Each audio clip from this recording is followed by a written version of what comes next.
Minister Salmond.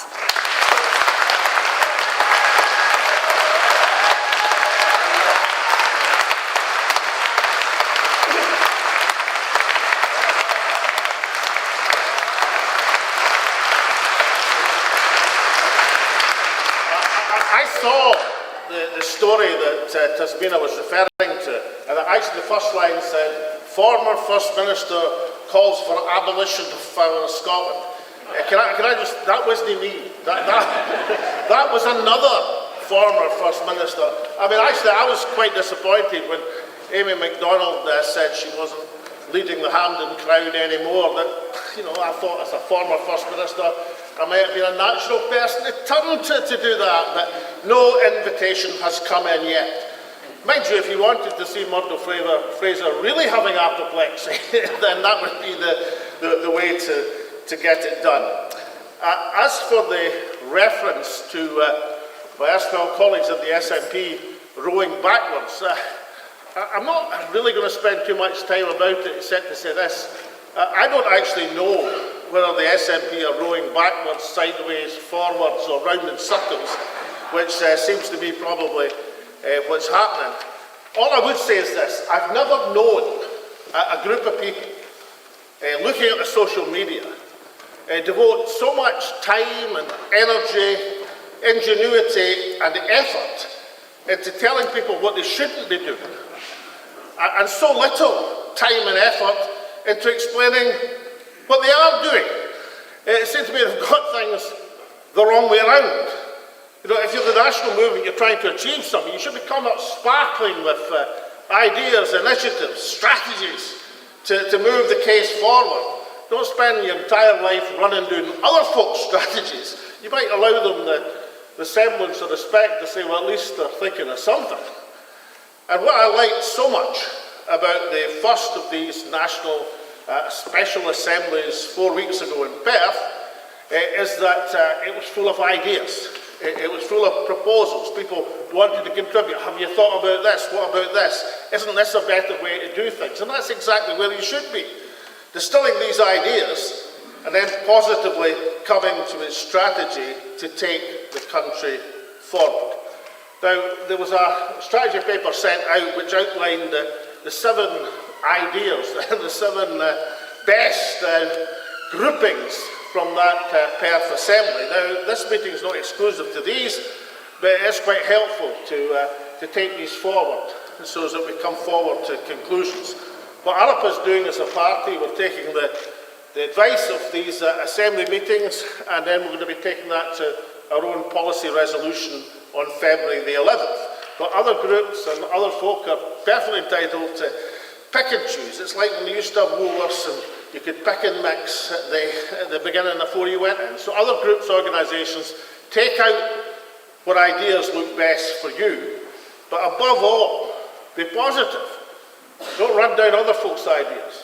Take the positive of what you can do and what you can contribute, what you can add to the collective of the national movement, and then we'll take the country forward. So I want to quickly run through the 7 that came up. Firstly was the idea of the Independence Convention, and Kenny McCaskill is going to spend some time talking about this. And so I'll say nothing except that in just about every country which had an independence struggle, an independence process, there was something like a convention. And it's a source of legitimacy, because in a non-consented position, i.e. when Westminster's not going to agree, it looks like any time soon, to a democratic test, you have a struggle. And essentially it's a struggle for legitimacy. So a convention which is anchored on the elected representatives of the people of Scotland, but is inclusive of civic Scotland, and is an independence convention to direct and channel the independence campaign, is something which was strongly supported by the meeting in Perth, and something which Kenny's been giving some further thought to. Secondly, the meeting in Perth didn't think we should just sort of give up on the idea of a Section 30. And one thing Lord Reid didn't outlaw, or attempt to outlaw, was that you could have a consented referendum. And the point there is that there are 4 mandates, a minimum of 4 parliamentary mandates, to have such a referendum. And unless you're willing to struggle and strive and campaign and articulate and try and force your opponent into conceding that, then it doesn't augur well if you move on to the stage of saying we have a mandate for independence itself. I mean, if you can't enforce a mandate, 4 mandates for a referendum, then why are you going to be in a better position enforcing a mandate for independence? So what should be happening just now is through every avenue and ferment of what goes on in the national movement, we should be forcing that position, that the democratic norm, expectation, reality is that that is what should be happening. Shouldn't just, take for example, one of the things that Alba did after the Perth meetings, we commissioned a legal opinion from one of Scotland's foremost cases, after I say that, cases now, who points out, the Supreme Court has put ultra vires out of the Parliament's competence, the idea of independence referendum. However, it would be within the Parliament's competence to have a referendum saying Scotland should have the right to have a referendum. That's what the opinion says, and that's kind of familiar to me because 10 years ago, when I was negotiating with David Cameron, that's what I was going to do if he'd said no. Or alternatively, had put us in a position of such restraints on the referendum that we would be unwise to say yes to it. He knew we were going to have our own self-built, self-made referendum, and because of that, that was somewhat of an incentive on him to agree. I read this stuff online, saying, oh, well, David Cameron was very happy to agree to a referendum. You think so? I know they weren't there to see his face, but one of the things which persuaded him to go down that route was the knowledge that the alternative was less palatable still. If you're trying to persuade your political opponent to do something they don't want to do, then present them with an even less acceptable alternative. Now, in the current situation of what I regarded as total madness of going to a Supreme Court chaired by Lord Reid, or presided over by Lord Reid, that bird is probably flown. But it's useful to know what's in your armoury in terms of the ideas you're canvassing to take forward. The third area was looked at was popular demonstration. And of course, I thought the immediate reactive demonstrations by Time for Scotland on the day of the Supreme Court judgment were very good. And they were very good in particular because they were genuinely cross and no party, properly chaired, as organisations like that have to be. And of course, it would be great to have another 100,000 demonstration and build up to that, because that's part of the political process. But what was pointed out at Perth is that demonstrations in terms of trying to enforce Scotland's sovereignty don't have to be 100,000 people every demo. You can't possibly get that. You can do it by ingenuity, by humour. Take points of weakness in the state establishment's apparatus. For example, the Westminster government, probably with good reason, are assuming that the Scottish government are going to politely and meekly hand over the stone of destiny so that King Charles can be coronated this year. Why are they assuming that? Now, listen, I'm not saying that the coronation is the most important thing to the national movement, but why should they make the assumption that we are politely going to hand over the symbol of Scotland's sovereignty, which was stolen for 700 years, to allow the state ceremony to take place in a situation where they're denying this country's democracy? Why should they assume that?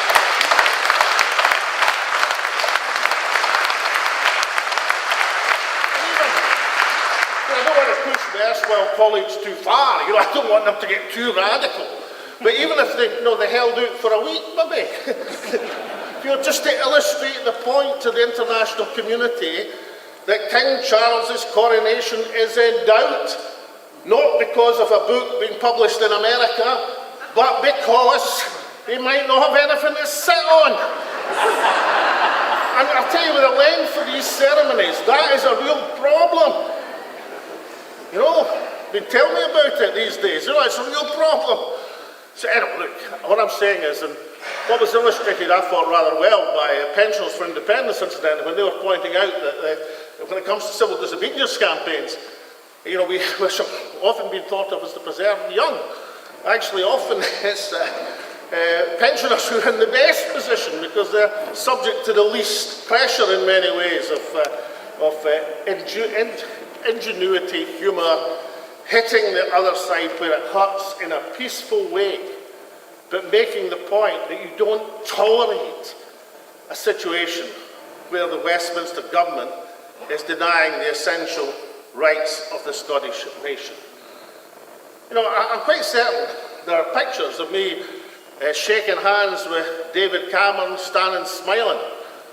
Yeah, that was after he'd conceded the referendum. I can honestly tell you, I wouldn't be shaking hands with him if he'd said, no, you're not getting it. You know, there are certain things which are acceptable and not acceptable in politics, and you have to draw a line. And one of the things that ain't acceptable is turning down Scotland's democratic rights. Parliamentary interventions. I'm amazed, incidentally, that some folk don't understand what the gradualist strategy of the SNP devised in the late 90s by yours truly and a number of other folk at the time, Neil McCormack, Jim Sullers, Willie Ewing and others. The gradualist strategy was to establish the Parliament and from that parliamentary platform advance the case for independence. The gradualist strategy was not to do nothing or to wait decades. The gradualist strategy was to back from that parliamentary reconvened platform. And the way I read it with some folk, they think it's you sit around and waiting for someone to turn up. No, you use the institution that you now dominate and control to illustrate and advertise the case for national independence. And it's an institution which you don't control, when you face 600 or so unionist MPs, you use your almost 50 MPs to make life miserable for them. Yeah. Not just...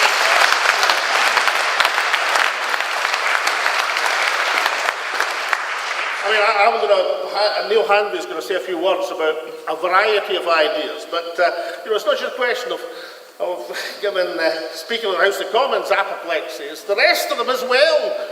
You know, it's the government front bench aiming at. So parliamentary interventions in the Parliament you don't control and in the Parliament you do control are of fundamental importance. Which brings me to point 5, which is plebiscite elections. And this illustrates the point about where you should be pitching your tent if you're looking for that as a substitute for a referendum. Because the arguments for having such a plebiscite election, if indeed you're having one at all, in Holyrood as opposed to Westminster, are overwhelming. They're totally and utterly overwhelming. Firstly, because of the franchise. The Westminster election excludes 60 to 70-year-olds, excludes European nationalists, 2 of the groups in society we've said have most to gain from independence. You choose the timing, or at least you should choose the timing from a Holyrood poll, as was pointed out, I think, by our chair in Perth, that the best time, the best date for a new plebiscite election to test and to look for an independence mandate is October the 19th this year.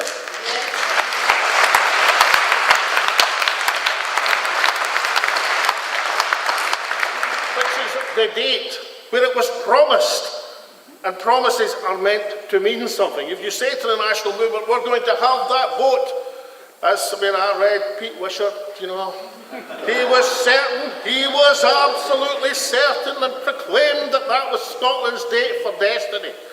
Well, have a go in trying to make it true. Now, I now read from Mr. Wishart and others, well, you can't do it in terms of the parliamentary standing orders at Holyrood, really? You know, I really wish Pete had spent 21 years learning the Westminster standing orders.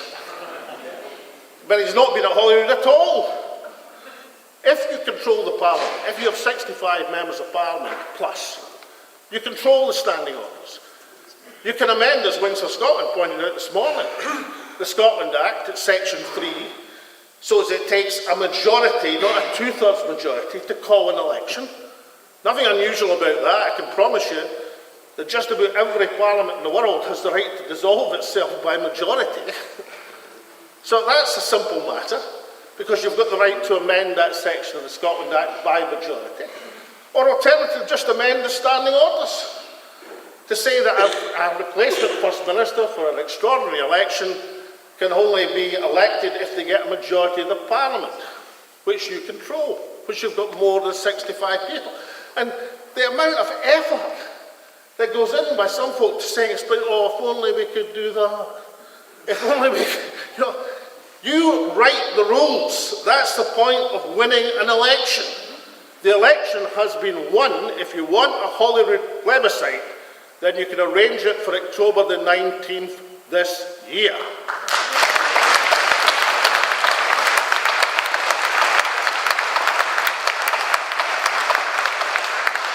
The sixth point I made was international recognition. I'm just back from Rennes, and I can tell you there's an international community that wants to hear from Scotland. They're saying, are you really going to put up with this? Are you really in a situation you can win election after election, and the Westminster Parliament says, no, now doing, you're not getting it? I called the UK the rogue state of the Western world. The rogue state. Now, admittedly, it was to a largely French audience, but I can promise you that nobody stood up and said, wait a minute, that's going a bit far. And in fact, if anything, in the mood I detected from that French audience was I wasn't going far enough.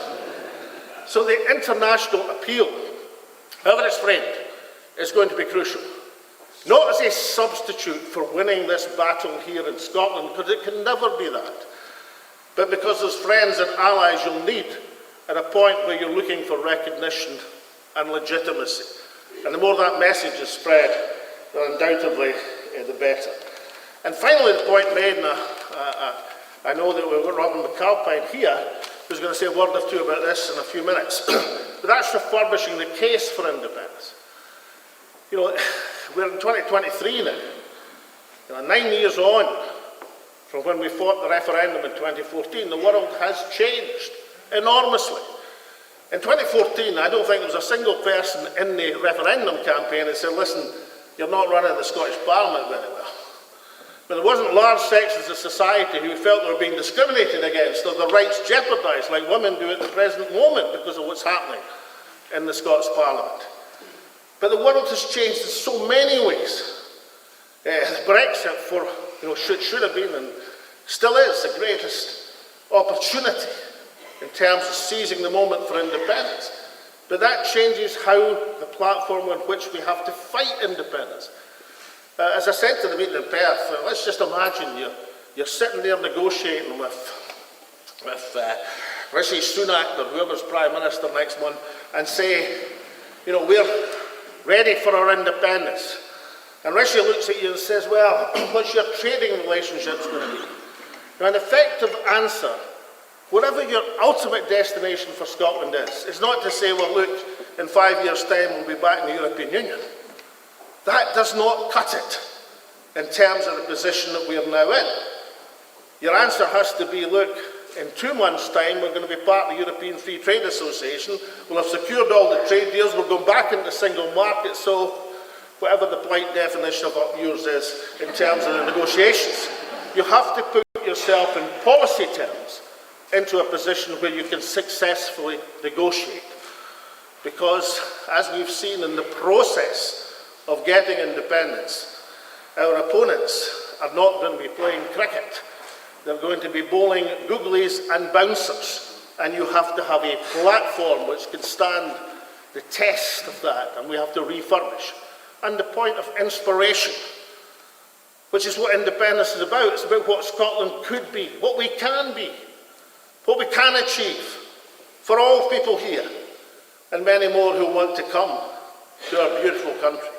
We have to have that point of inspiration, and our platform for independence has to encapsulate that inspiration, that look to the future. And my final point is this. Many of us here, in fact we wouldn't be here, have some impatience, frustration, difficulties with the relative slowness of progress, the glacial pace of change since the Brexit referendum. And looking back, the opportunities, the manifest opportunities to progress Scotland's case. But the key thing is to look forward. because those are some memories of the SNP back in the day and the national movement back before that. No generation in the national movement has ever been in the position of starting to establish a process to reclaim our independence at 50% of the vote. In 2012, we were at 30% of the vote. So we're in a fantastic position, a progress. We've got our national parliament. People laughed at the prospect of it being achieved 50 years ago. Now it's there, with a 24-year history behind it. The platform is there, the support is there, the people are willing. And what all of us, in whatever organisations we're in, have to do and distill is to provide the essence of leadership. And saying these are the strategies which can advance the cause. Not worrying about what other folk are doing or not doing, but say, look, here's our contribution to how we can push this over the line. And if we do that, then we are much, much closer to our objectives than we might think. And our chances of building that new Scotland are very real indeed. Thank you.